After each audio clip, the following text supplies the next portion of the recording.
2 years later, India has lifted the ban on international flights, permitting overseas flights to operate from March the 27th, 2022. The flights were suspended in the wake of the COVID-19 pandemic for the years 2020 and 2021. A statement from the Civil Aviation Ministry read, after having recognized the increased vaccination coverage across the globe and in consultation with the stakeholders, the Government of India has decided to resume scheduled commercial international passenger services to from India from 27 March 2022, that is start of summer schedule 2022. Air bubble arrangements, which allowed two countries to operate flights into each other's territories subject to certain conditions, also stand revoked, announced Civil Aviation Minister Jyotiraditya Scindia. Samajwadi Party Chief Akhilesh Yadav today alleged that electronic voting machines were being taken away from the counting centres in Varanasi. The allegation comes just 48 hours ahead of counting of votes that will be held on Thursday.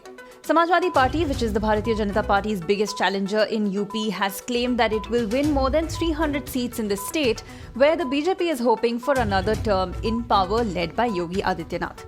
The district magistrate of Varanasi, however, said the EVMs were being used for training purposes and they were not the ones used for voting. Prime Minister Narendra Modi on Tuesday said that the ongoing war between Russia and Ukraine, which are two of the biggest wheat exporters in the world, has increased the demand for India's wheat in global markets, and this opportunity could be used to provide the best quality product globally. Speaking at a webinar, Financing for Growth and Aspirational Economy, organized by the Finance Ministry, he said that the financial institutions and the government departments should work to meet different financing needs of exporters. The Shiv Sena today accused the centre of selectively targeting opposition-ruled Bengal and Maharashtra after the Income Tax Department conducted a series of raids of people linked to State Ministers Aditya Thackeray and Anil Parab. Accusing the government of misusing the central agencies, Thackeray said that this happened in Bengal, Andhra Pradesh, and now if elections are to be held in Maharashtra, it is happening here too.